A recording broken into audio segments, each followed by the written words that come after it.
Shalom, shalom à toutes et à tous dans le nom de notre Seigneur Jésus-Christ. C'est une grande joie pour moi de partager encore avec le corps de Christ les révélations des derniers temps. Je suis le berger James et avant de rentrer dans la profondeur de la révélation, nous allons prier. Prions. Saint-Esprit, ta présence illumine. Manifeste cette présence et ouvre les yeux de notre cœur afin que nous percevons, nous recevons et nous manifestons les mystères dans ce dernier moment au nom de Jésus-Christ. Amen.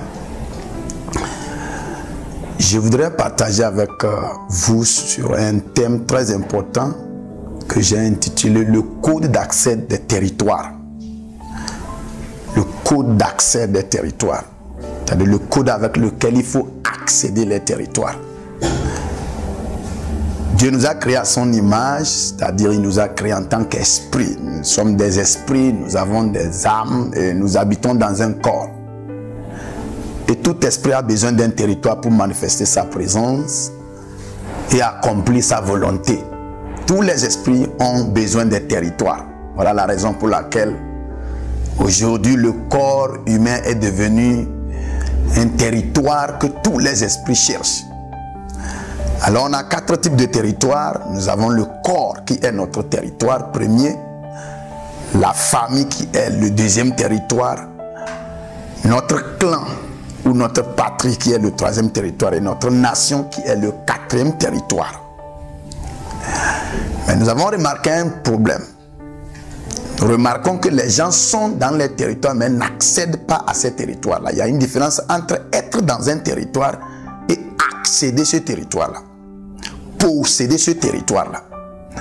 Lorsque tu es dans un territoire, tu vas voir que tu habites seulement. Tu as été accepté. Tu as gagné une place dans le territoire, mais tu ne fais pas usage des ressources de ce territoire-là. Beaucoup de personnes n'arrivent pas à accéder leur corps, qui est le premier territoire. Ils ne peuvent pas utiliser les ressources qui sont cachées dans leur corps.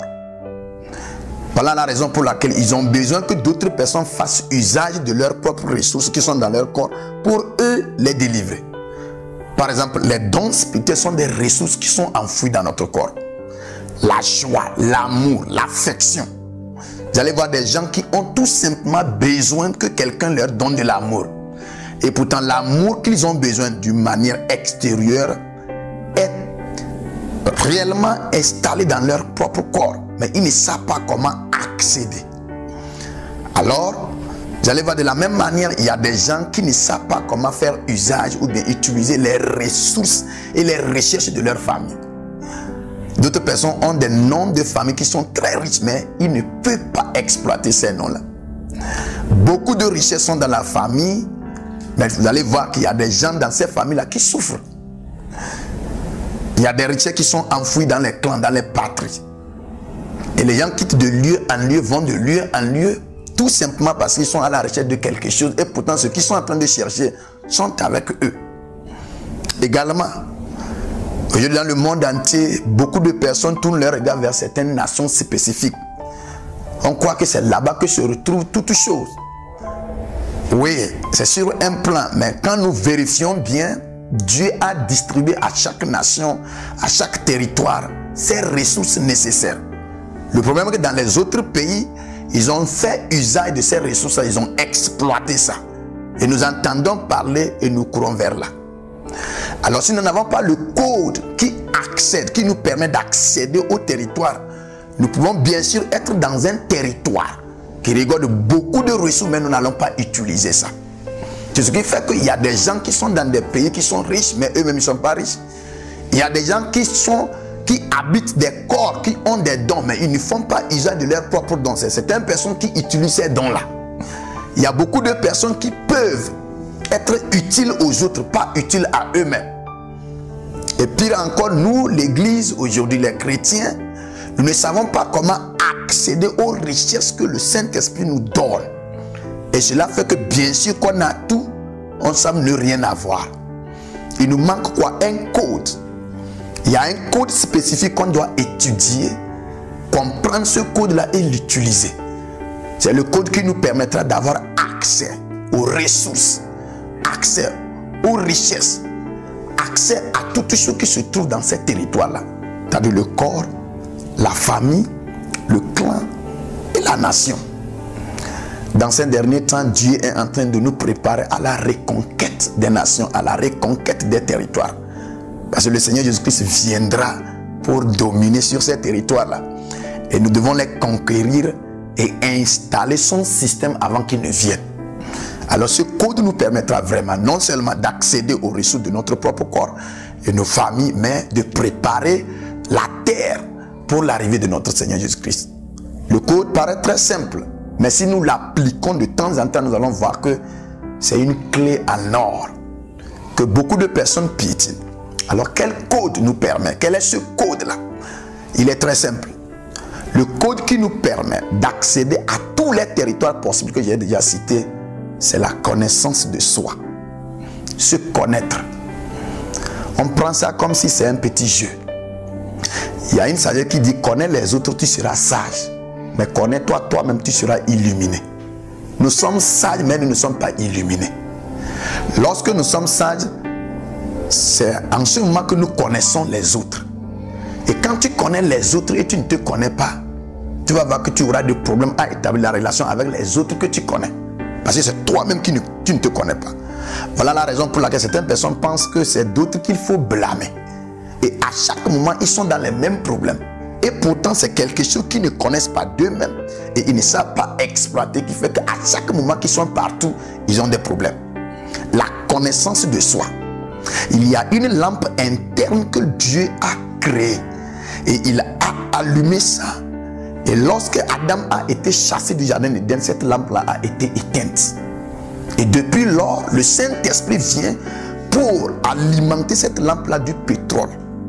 Et nous devons maintenant allumer cette lampe-là. Et cette lampe-là qui va éclairer notre chambre interne. Jésus-Christ dit: si tu veux prier, rentre dans ta chambre, ferme la porte. Et ton Père qui est dans les lieux secrets entendra ce que tu es en train de demander, il te le donnera. Mais le problème est que notre chambre interne est sombre parce qu'elle n'est pas illuminée. Et parfois, quand Dieu nous répond, il nous donne les ressources, ça se place en nous. Tout ce que nous demandons à Dieu, il nous donne ça sous forme comme caractère, sous forme comme habitude, sous forme comme connaissance interne. Et si nous ne savons pas exploiter ça, extérioriser ça, nous pouvons être riches, remplis de richesses et de ressources, mais nous n'allons pas manifester quelque chose. La connaissance de soi. Et vous allez comprendre quelque chose. Avant, on se misait sur connaître Dieu, chercher à connaître Dieu. Il faut faire un effort pour connaître Dieu. Mais je voudrais que vous compreniez quelque chose.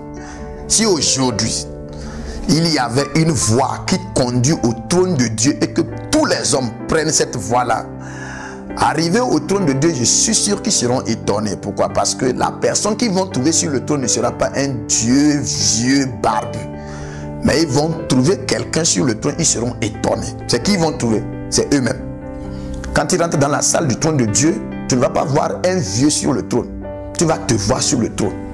Tu vas arriver à comprendre pourquoi Dieu a dit: faisons l'homme à notre image, selon notre ressemblance. L'homme a toujours l'image. Et si l'homme est l'image de Dieu, ça veut dire que Dieu est l'image de l'homme. Alors si Dieu voit l'homme, il se voit. Alors l'homme, quand il voit Dieu, il se voit. Il se voit automatiquement. J'ai dit que les Métatrons sont des gens qui sont arrivés à une certaine dimension donnée. Ils sont devenus comme un miroir dans lequel Dieu se mire et un miroir dans lequel le monde voit Dieu.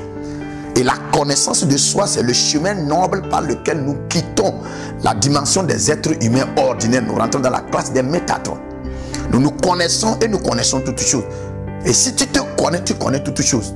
Parce que l'univers est caché en toi. Avant de connaître l'univers, il va falloir se connaître. Et tout le monde qui a fait des recherches et des découvertes dans l'univers, premièrement, ils se sont connus. Tous les gens que tu vois sur la terre ici, ils ont dominé. La première chose qu'ils ont eu à faire, c'est se connaître. Quand on se connaît, on sait qui est notre créateur. Parce que la valeur du créateur est déterminée par la valeur de la créature. Quand nous voyons la créature, nous pouvons en ce moment apprécier le créateur.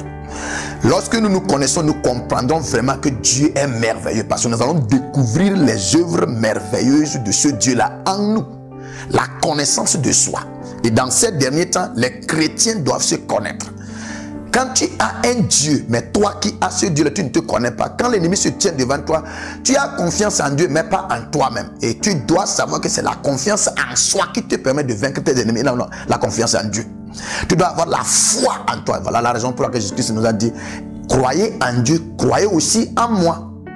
Si tu crois en Dieu, tu as bien fait. Mais si tu crois en Dieu et tu ne crois pas en toi, automatiquement, tu es en train de dire que Dieu ne vaut rien. Parce que ce que Dieu a fait et que tu pourras vraiment toucher du doigt et savoir qu'il est merveilleux, c'est toi-même. Tu es la toute première créature merveilleuse que Dieu a créée, que tu dois découvrir et être capable de l'apprécier. La connaissance de soi est la clé en or par laquelle nous pouvons avoir accès à tous les territoires. Et quand tu te connais, peu importe dans quel pays tu te trouves, peu importe dans quelle nation tu te trouves, dans quel territoire tu te trouves, tu sauras où te placer pour pouvoir exercer ton activité et être admiré. Quand tu te connais, tu ne vas plus chercher à aller de lieu en lieu. Tu connaîtras ton rôle et quand tu arrives dans un milieu, tu sais que ce milieu-là a besoin de ceci-là et c'est ceci-là qui est mon rôle ici. Tu te places et tu commences par produire ce rôle-là. Et tu vas, en un rien du temps, tu deviens maintenant une renommée. Tu commences par manifester cette renommée-là. Les chrétiens dans ces derniers temps doivent non pas seulement connaître leur Dieu, mais se connaître. Pour encore plus de compréhension, lorsque Jésus-Christ a posé la question à ses disciples, les gens disent que je suis quoi? D'autres ont donné des réponses, il est prophète, il est le Jérémie. Il leur a posé la question, et vous, qui dites-vous que je suis? Quand Pierre a reçu la révélation, il a dit, tu es le Fils du Dieu vivant. Jésus-Christ a dit, le moment que Pierre a révélé, Simon a révélé qui était Jésus, Jésus n'a pas dit à Simon, voilà, tu as bien trouvé, je suis le Fils de Dieu. Non, Jésus a directement révélé qui Simon était. Quand Simon dit que Jésus-Christ n'est pas prophète, mais il est le Fils de Dieu, alors Jésus dit à Simon, tu n'es pas Simon, tu es Pierre. Ça veut dire que cette révélation que tu as de moi t'a donné en quelque sorte ta propre révélation. Connaître Dieu, en quelque sorte, c'est se connaître. Et si nous proclamons que nous connaissons vraiment Dieu, automatiquement, nous sommes en train de dire que nous nous connaissons. Et les enfants de Dieu, dans ces derniers temps, doivent démontrer qu'ils se connaissent. Le Saint-Esprit est là à nous ouvrir cette grande porte de révélation afin que nous nous découvrons. Et lorsque nous allons nous découvrir, nous allons nous connaître, ça sera facile pour nous de dominer dans les territoires. Et en ce moment particulier, je demande que la grâce de notre Seigneur Jésus-Christ se manifeste à travers ce message-là, afin que les yeux de ton cœur s'ouvrent, pas pour que tu vois les autres seulement, mais que tu commences par te voir. Que le Saint-Esprit à travers ce message-là commence par t'amener dans une dimension où tu vas te tenir devant un miroir et tu seras reflété dans ce miroir, tu vas t'étudier. Je prie à ce que par révélation, par vision, par transe, par contemplation, que le Saint-Esprit te permette de te retrouver, qu'il te permet de te connaître, qu'il te permet de te découvrir. Et cela sera la clé et le code par lequel nous allons dominer les territoires dans ces derniers moments. Tu es richement béni par ce message et tu es béni. Shalom.